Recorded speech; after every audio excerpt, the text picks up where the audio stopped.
The art of stained glass, an art that's centuries old, but's going through a renaissance today. Stay tuned for Focus on Art. I'm Barbara Cohenour.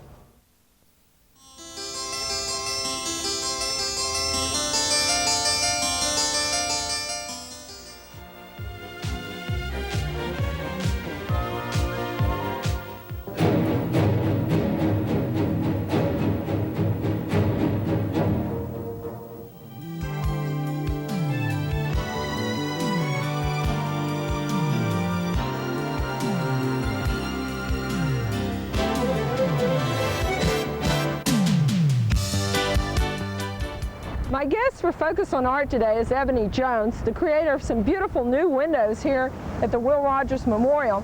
I guess before I introduce Ebony, I should tell you it's not going to be a great hair day. It's a little cold here in Cohenour, Oklahoma, but we're delighted you're with us. And Ebony, we're delighted that you're willing to get out. It's exciting. I'm glad to be here. At least we're not in snow. Right. Okay, I'd like to just first of all ask you to tell us just a little bit about where you're from and how you got in the stained glass business. Well, I was born in Veneta. Right now we're living in Catoosa. I started back in the glass in 1975. I had seen an ad in the paper, and being bored and trying all different types of art, I decided to get into this. It seems to have grown from a small little hobby, which I'm really enjoying a lot. These panels that I've done for the memorial took about 9 months to complete. Each panel has about 40 to 60 hours work on the panel. Well, they're just gorgeous. Did you have to do a lot of research into the life of Will Rogers before you could do this? Yes, I did. I spoke with the director, Joe Carter. There was a book that he had wrote, Will Rogers, the Life and Writings. I did go through the book to get an idea of his personality and his background. After that, we went through some old family photographs, which is very interesting. We could get a good idea of his stance. And at that point, I decided to start. Well, the Thinker was the last panel that we had put up. Okay, but the last one you did, but the first one there in our series. Okay, now what was your idea that you had in mind when you were doing that? Well, I was always interested in the Cowboys and Indians and historical events. Mr. Carter had seen a piece of my work and had mentioned that this side of the building needed something extra on the outside. And he mainly just turned over the whole project to me and said, you take your own ideas and go with it. Okay, well you did a wonderful job. Now the Thinker, that's Will Rogers when he's working out his philosophies for life, is the things he's going to tell us in his newspaper column and so forth. Is that what you're trying to capture there? Right, just to capture that he was a learned person, had a lot of wisdom. Since we did finish this one in December, I thought it was appropriate to put the icy windows and the snow in the background. Okay, that makes sense to me too. Okay, now the next one there, the one with him pictured as a husband, he was really a family man. Yes, he was. I wanted to portray that. I didn't have a lot of room to work with. There were about 15 inches to work with. So I got his wife and him on a bridge. I thought that would be a pretty setting. Okay, it certainly is. And then in the next one, the father, have you had an opportunity to visit with either of his sons? No, I have not. I wish I had the opportunity though. That seems to be one of the most important things about any person, is being involved with the family. And as the father, I wanted to give a nice feeling, one-on-one. That's why I portrayed just one of the children in his lap. Okay, good idea. And then next, of course, they go to him as an aviator. Now, did he actually fly as a pilot, or was he a co-pilot kind of person? What was his involvement? No, he was just a passenger. He enjoyed that. It was one of his pastimes, his hobbies. Okay. He appreciated that greatly. So I did want to portray him there, more or less with the sun coming up, greeting everyone. I wanted to remember him in that aspect. Okay, now our next window pictures Will Rogers, the writer. And of course, that was a very important part of his life. Did you read any of his newspaper articles or his books or anything when you did that? Oh, I read several. He was such a wonderful humorist, and he always got his point across without offending anyone. I put him in a serene setting to where he's concentrating. I think he was wonderful as a columnist, and later gave him the ability to go on to the movies and the stage. It all combines real nice. It does, and that's a beautiful window. I really like the composition on that. Now as we move up to the top row, we see him as an actor. And of course, being in the movies is a very important part of his life. Which movie did you choose for this? This is from Connecticut Yankee. It's one of his more well-known movies. It brings forth his personality, I think, in this combined cowboy and actor and his sense of humor. Okay, I have Very seen colorful. that. Yeah, I have seen that movie, and it's wonderful. Okay, and of course, next we see him as a cowboy. That's what he's probably best known for. Yes, and I added some unusual glass for his shirt. It's an iridescent glass. Being so high up on the building, I thought maybe the sun would bring out some of the color, so I've had a lot of comments about that. Okay, have you had people wanting you to take orders for those iridescent shirts or something? Yes, they were really looking for those. Okay. Okay, and then of course the next we see him as a member of the Cherokee Nation and his Indian heritage, which is very important for people in northeastern Oklahoma. And this one was one of the most difficult pieces to do for me. First of all, getting an idea how to portray him as an Indian, since we don't see him in feathers. Right. We know. So we did the Seal of the Cherokees behind him with the sunset. This piece has close to 400 pieces of glass in it. Wow, it's just gorgeous. Well, thank you. And then, of course, the last one we see him on stage and his wonderful participation in the Follies and so forth. Now this one, I've got him in different stances in all of these windows, and I didn't have him standing to the side, so we did him with the Texas skip, which I thought was very appropriate. I think it has about 149 pieces in this panel. Well, Ebony, it's a wonderful collection of windows. I think what we need to do now is head towards your studio, get in out of the cold while we can still speak. Great, wonderful idea. Thank you. Well, Ebony, it's nice to be in out of the cold, and I appreciate your being such a good sport and willing to stay outside with us with the wind and the cold today. Before we get started with your demonstration, let's just kind of wrap up what we saw at the memorial and talk about that commission a little bit. I was kind of curious how you got that commission. Well, we were playing around with an idea of something along the lines of cowboys or Indians, since Oklahoma has a lot of history in that area. And my husband had mentioned Will Rogers, which Will Rogers is well known in this area. So I went ahead and I did a rough draft and I made up a panel. At that point, I thought about the Will Rogers Memorial and took it up to the gift shop, talked to a lady up there. She thought it was a wonderful piece and hung the piece up. Joe Carter, who is the director of the memorial, saw the piece, took me by the arm and said, I have this wonderful idea that we need to work on together. Great. So he took me outside and showed me the panels that were up on this one wall. The only downfall is that you cannot see the windows from the inside. Well, maybe the next set of windows you'll get to have the light going both ways. And I'm sure you're looking forward to another big window commission like that. Is that kind of the ultimate thing for someone who's interested in stained glass to do windows? Yes. Now that we got the cowboys, then we're going to work on the Indians. And I'd like to be able to find a job to where I can portray the different tribes of the Indians in all their native attire. Oh, that'd be wonderful. And I'd like to include the women and the children and the men. So that would be a major step for me. Okay, particularly the fancy dancers. Oh, yes, all the beadwork. Yes, okay. Well, now, since we're in your studio, I think everybody would be real interested in having a little insight into how you actually create these beautiful things in stained glass. And you said you were willing to show us, so let's talk about that a little bit. Well, stained glass is centuries old. The Egyptians, as a matter of fact, discovering glass, made small beads, and they used that as currency. So it's been around for many, many centuries. It seemed like the art died out for a short time, but it's back now. Well, it certainly seems to be very popular. I go to a lot of craft shows and so forth and see a lot of stained glass. Do you do that kind of thing? Do you go to craft shows? Yes, well, I have been for the past 2 or 3 years, but this year with the Will Rogers project, I've been really busy. There are two techniques that you work in stained glass. There's leaded and copper foil technique, and I appreciate the copper foil. It enables me to do all those little intricate pieces that normally would be too bulky in a lead. Oh, okay. So is that what you're going to demonstrate for us? Yes, I'll show you how to get started. Okay. Anyone can do stained glass. They don't have to be artistically inclined.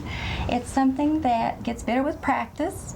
And once you break your first piece of glass, I think that you become addicted to the hobby. Okay. And you have students. You teach people how to do this. I teach 1 to 3 people at a time here in this building. And I do seminars on request.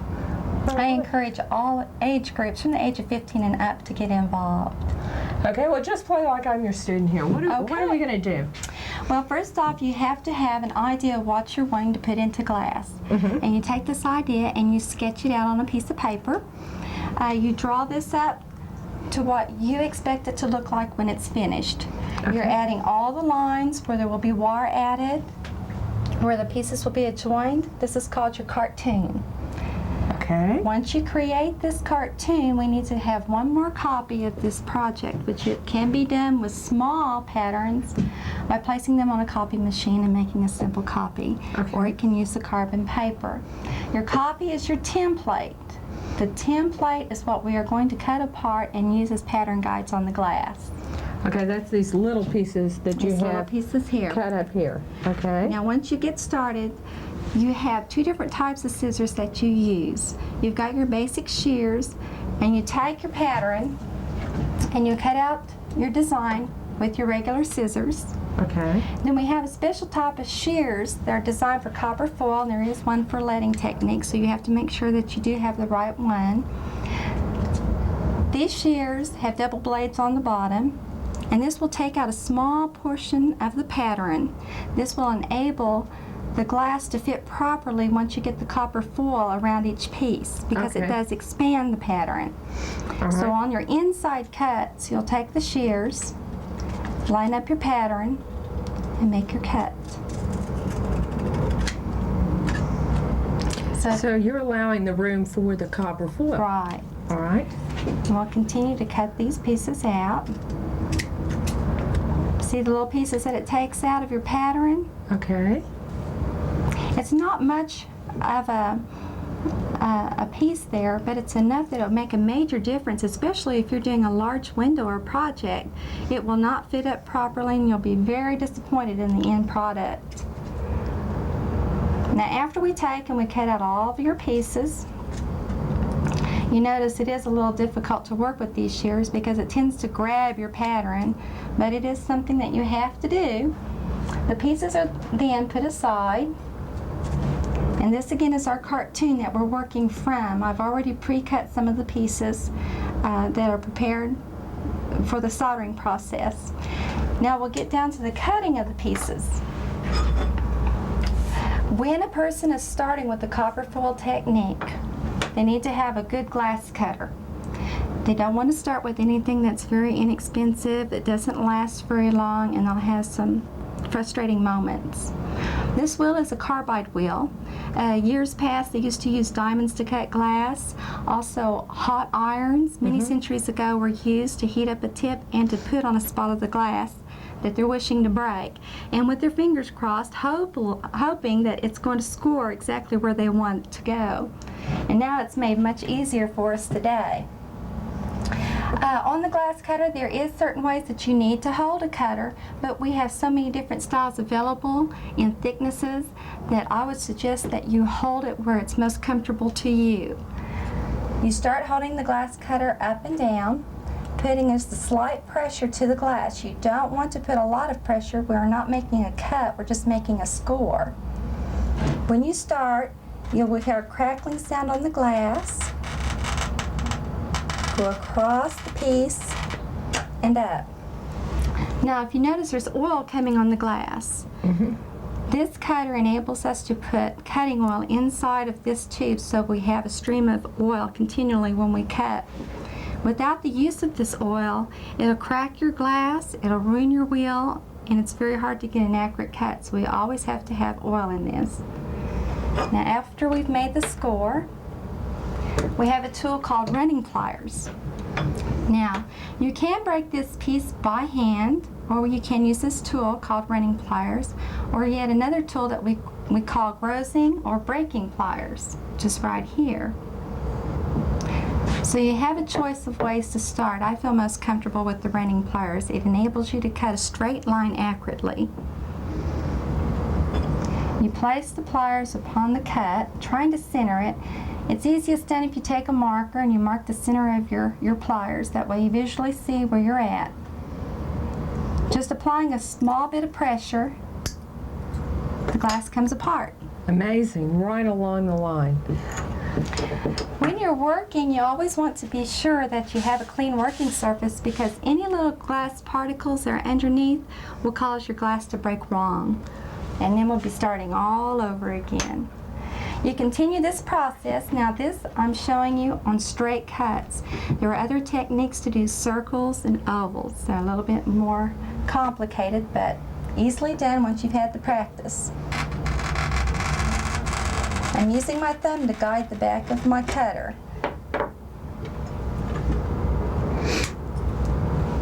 All right, it's interesting. I would have assumed that you would have picked these up and gone against the flat edge and broken that way. Right, and the glass wouldn't break properly at that point. So this is interesting the way this works.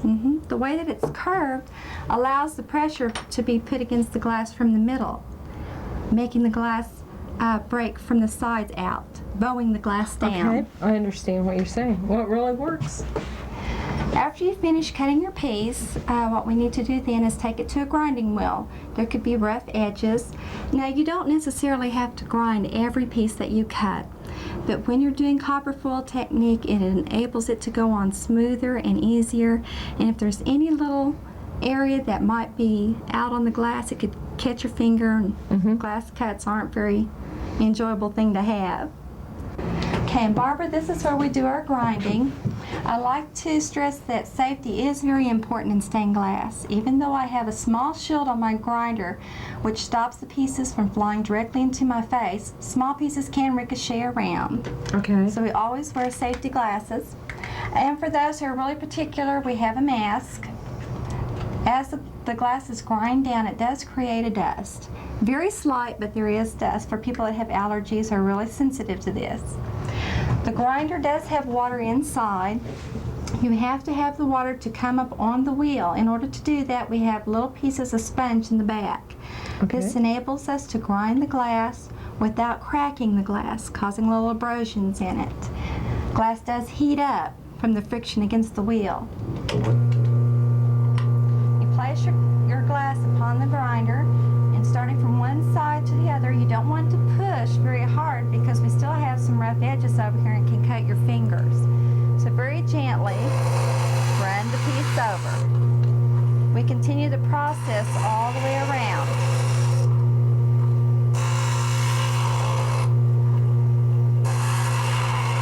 Now this enables us to be able to put the copper foil on more easily and effectively. Now we need to go over and clean the piece of glass. Without the glass being completely clean, oil-free, the copper foil will not attach itself to the glass. And then when we get to the soldering process, we'll have some really unhappy outcomes. Okay. So the copper actually attaches to the glass. It's not just a frame. Right. It has an adhesive on the back of the copper foil. Now, years ago, they weren't so lucky in this because they would have to take and pound down strips of copper, paper thin, and then cut the strips of the copper and attach them around the glass. So we've come a long way. All right. Well, Ebony, I used to use the same kind of cleaner that I use at my house. This is the easiest thing to clean glass with. There are actually better ways of cleaning your glass. Sawdust is a simple method of getting all the oil that's off of the glass. A lot of people might feel strange going to a cabinet shop asking for a box of sawdust, but after explaining to them the purpose, they'll understand. This type of glass that I've cut is an iridized glass.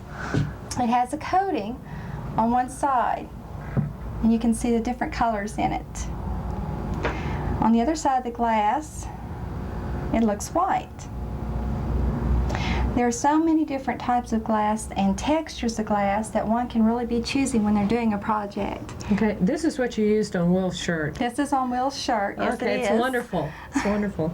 All right, now we're going to show you how to do copper foiling. This is the machine barber that I do our copper foiling on. There are rolls of copper foil underneath the machine. They're attached with a screw. This is the easier method of me going ahead and getting the foil around the glass without having to do it by hand and the foil unwinding and going all over the table. Oh, okay. Now once our glass is clean, we'll place it on the foiling machine. Now there are different thicknesses of copper foil. 3/16 is wonderful. It's what I usually work with, or 7/32. You let the glass slide right around the wheel. As it's going around the wheel, you have to really watch that it stays in the center of the copper foil. You would like to try to get it even on both sides. Now when you snip it off at the end, you can use scissors or your thumbnail, and that's why I have no nails. I just clip them off like that.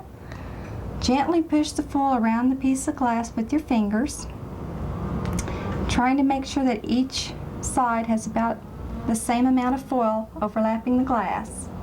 At this point, we're going to use a small tool, a lathican or a fid, to press the foil down to the glass. Notice that the adhesive is on the inside portion of the copper foil, attaching it to the glass. That's why it was so important to make sure your glass is clean. After getting the edges, you need to lay your glass down and gently, because this copper foil will tear if too much pressure is applied, make sure that the copper foil is pressed down on all sides of the glass. You continue this process all the way around the glass. When you're finished with one side, you will turn it over and continue the process on the other side. Ebony, if you had, pardon me, missed getting that right in the middle, could you have started again, or could you take it off and scoot it over, or do you throw that piece away and start with cutting the glass again? Well, if you just miss your mark just by a little bit, you can use an X-Acto knife and go back and trim up your copper foil. Oh, okay. And if you do make a big mistake, you'll just take off the foil and redo it again. So it is a matter of time. Okay. But time is important if you want to do it right. Now we're going to go over, and I want to show you how to solder the piece together. Okay. Now since I've already got this candle cut and ready to go, you'll notice that I've taken copper wire and I've twisted around to make a handle, and copper wire to make the loop on the candle. Is this going to be like a Christmas tree ornament now? Yes, this is a Christmas tree ornament. You can add ribbon to it. You can hang it up with a suction cup on the window. It can be used as a sun catcher at that point. On your soldering iron, a good heat is about 80 watts to 100. I like 80. I have a thermostat control that I plug in my solder iron to, which enables me to keep it at a certain temperature. Thus, I don't have to unplug it if the iron gets too hot.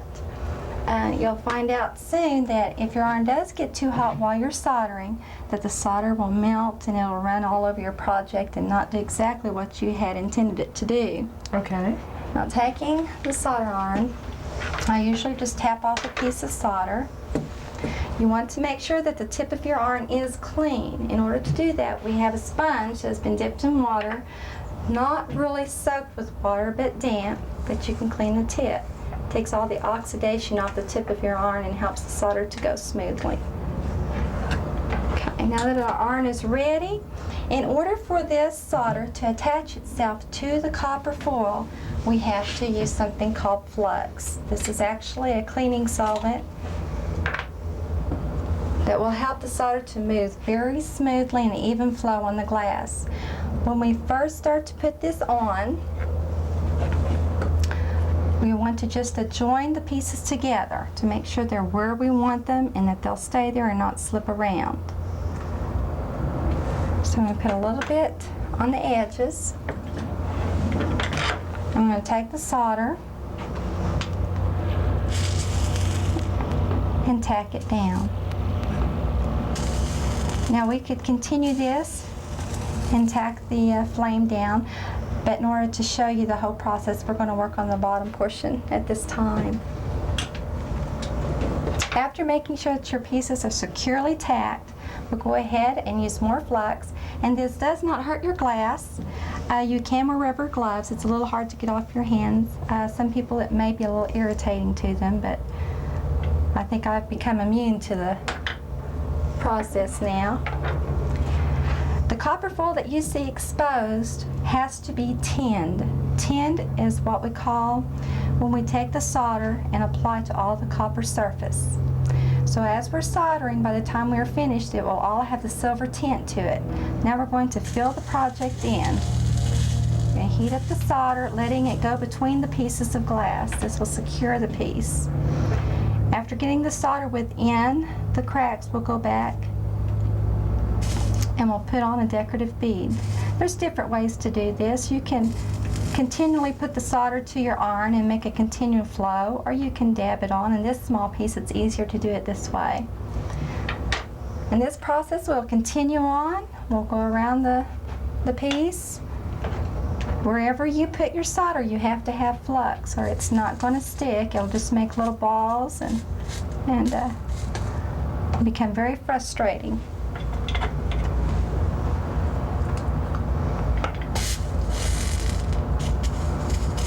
We continue to go around the piece using lots of flux. You don't have to be sparingly on it, just whatever is appropriate to you. Wonderful. Now after we finish doing this side of the candle, we would have to flip it around. Let's say that the whole candle's complete. We've soldered it all. Being careful not to touch any hot spots, we would go and repeat the process on the other side. Fluxing first, and then adding your solder and carrying it around.